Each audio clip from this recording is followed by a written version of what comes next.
All right. Happy Monday, students. Happy week before spring break.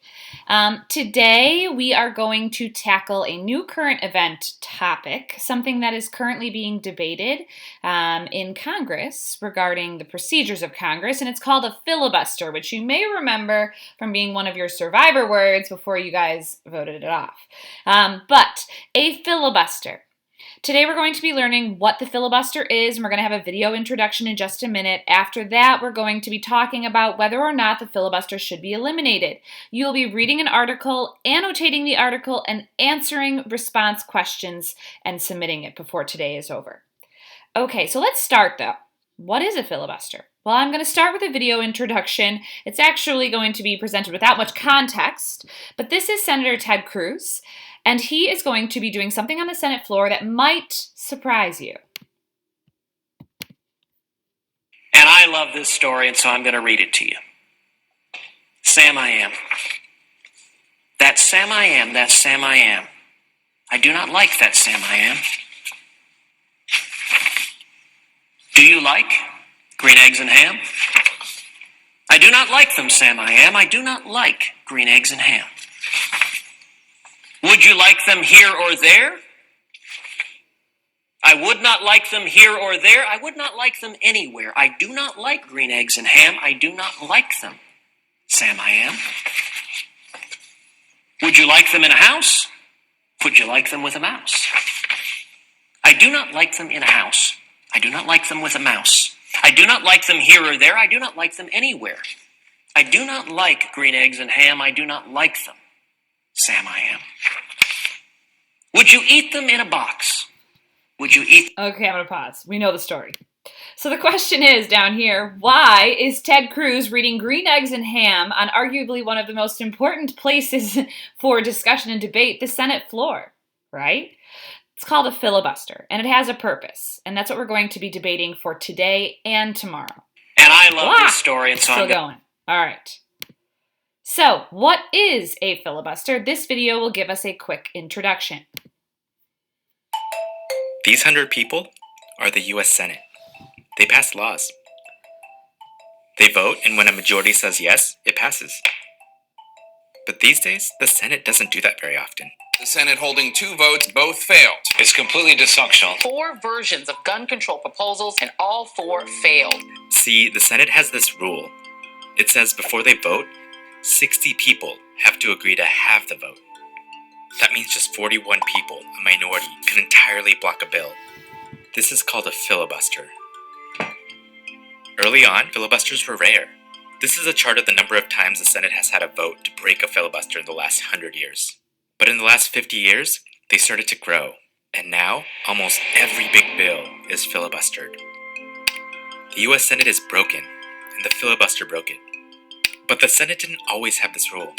In fact, it all kind of happened by accident. This is the Senate in 1805.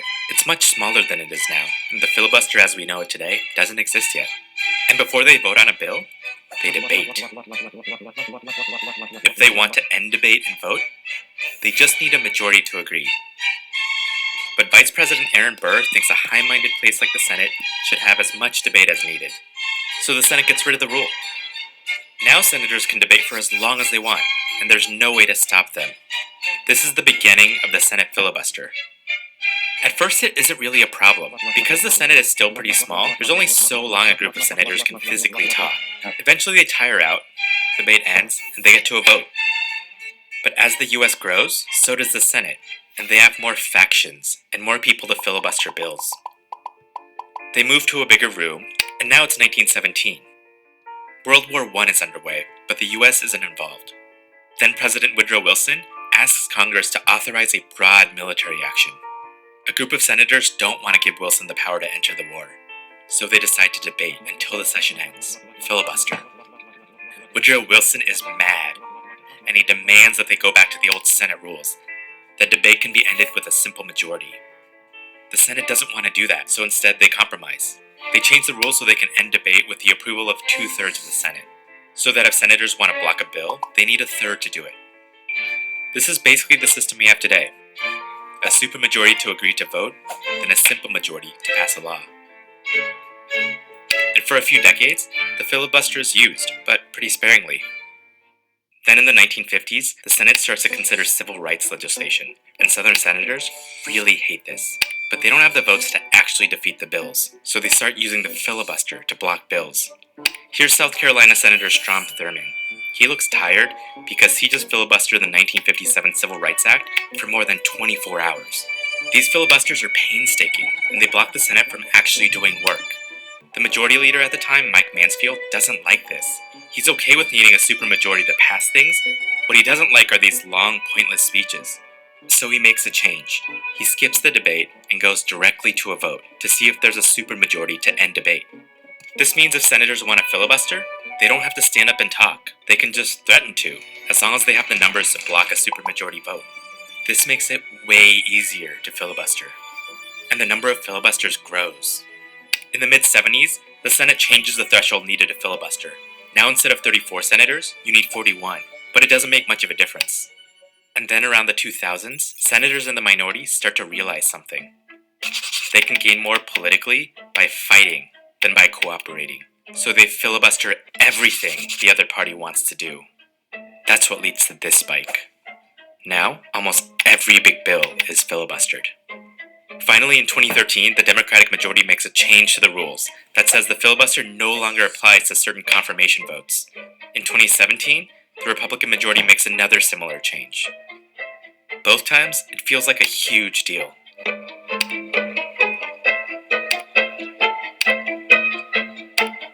But now, things are beginning to change. The 2020 elections are coming up, and Democrats have some big I'm proposals. going to pause here.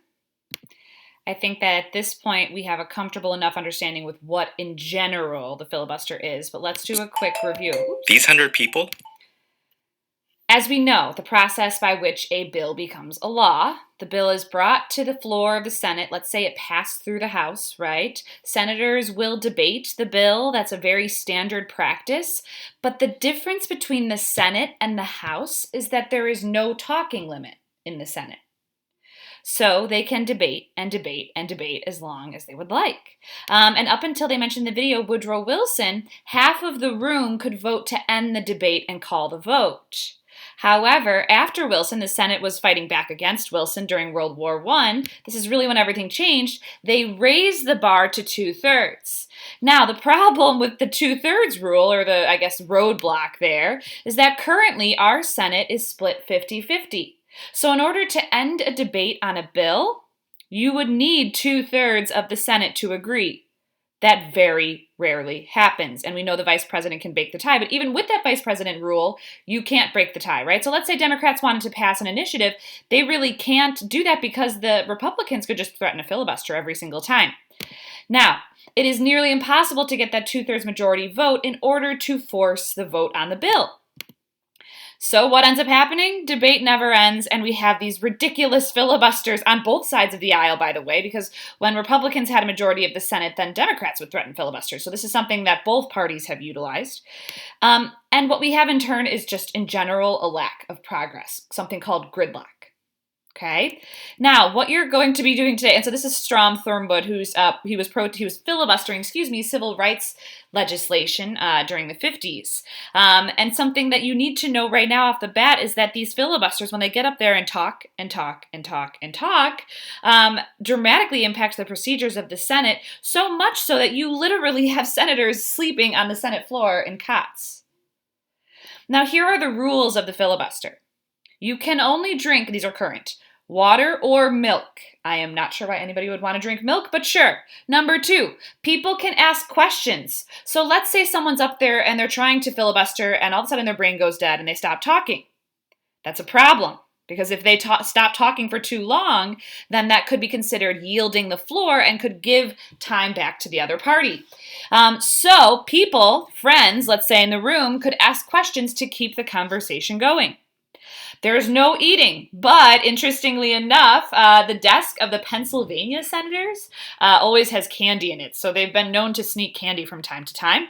And number 4, there are no bathroom breaks.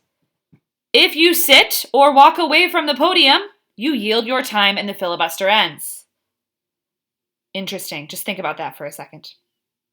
So, The question is, should this practice of filibustering to prevent a vote be eliminated? You're going to read the article attached in today's Schoology folder. You're going to annotate, and the directions for annotating are on the bottom of page 1. And then you're going to answer response questions 1 and 2. In addition, I have linked the video we just watched with an introduction to what a filibuster is right here, if you want to go back and watch it again if you're confused. But you are going to, again, read, annotate, and then answer the response questions that are embedded in the article itself. If you have any questions, you can email me or you can ask Mr. Rawlings. Thanks, guys. Have a good rest of your day.